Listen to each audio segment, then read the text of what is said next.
Joining us now, Texas Congressman and presidential candidate Ron Paul. That was quite a moment between you and Rudolph Giuliani. I wonder if that had gone on a little longer, just what might have happened in that little mini debate within the debate that happened tonight. Maybe he'll debate me on foreign policy. I'd be delighted to debate him on foreign policy, where we each got to explain our positions. The question that kept coming up for you was that you are not saying the same things the other Republican candidates are saying. That's true. You seem to be not in sync with what the party itself is saying. Why run as a Republican? And if you don't get the nomination, would you run as an independent? Well, the majority of the American people don't like the war. And I want to be president of the country, not president of the Republican Party. But you got to get the nomination first. Yeah, but the party itself has to have a position that's attractive to the entire country. We lost last year's election on the war issue. Most people believe that to be the case. But if you didn't get the nomination, would you run as an independent? No.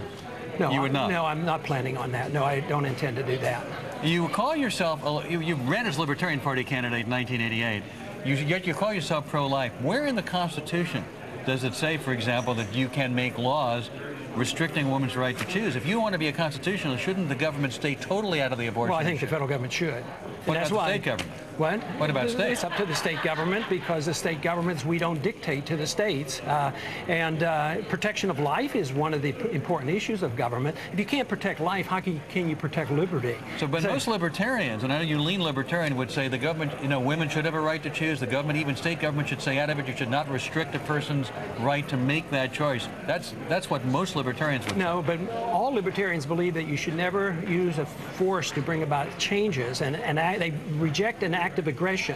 A fetus is alive, it's human, and has legal rights. If you kill it, Ron, you have committed an act of aggression. I want to go back to this exchange you had with Mayor Giuliani here for just a second. Are you suggesting the United States of America caused the attack on 9/11?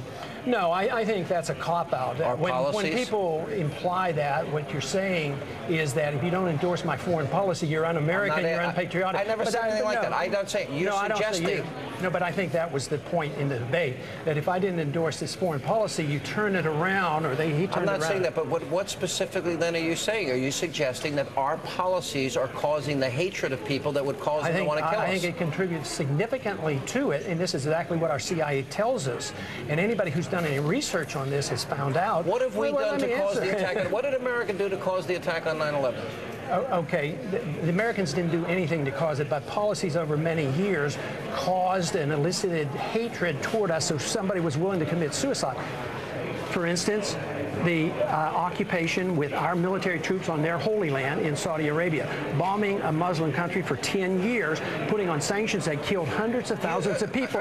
So that caused an anger. Are you saying then that if the world has no moral obligation in the first Gulf War, when an innocent country is being pillaged and people are being raped and murdered and slaughtered, or in the case of Saddam, he's gassing his own people, are you suggesting we have no moral obligation? No, you stand by and let that immorality happen? We have on numerous occasions. You support that? We have on numerous occasions. If we feel strongly about it, why don't we declare? If a woman is being raped next door, we just do nothing there either? We're just out of time, but the fact is the Reagan administration stood by while the Kurds were being gassed. It happened in 1988. We didn't do anything about it for how many years? What did we do with Pol Pot? What did we do with Moscow? What did we do with the time we stood by and they did it to their people? We got to run. You would stand by and do that. I would not. No, I think that's immoral. Well, would you have the courtesy to ask the Congress to declare war? Would you follow the Constitution? We did declare war. The authorization, use of force, a declaration of war. There's no place in the Constitution that says specifically. We got to run, guys. The Kurds were gassed, and we stood by for years until we gave them the gas. We gave them the gas. We're not responsible for what happened on 9/11. They're going to keep debating. More on the other side of the debate. Keep texting us your vote to 369.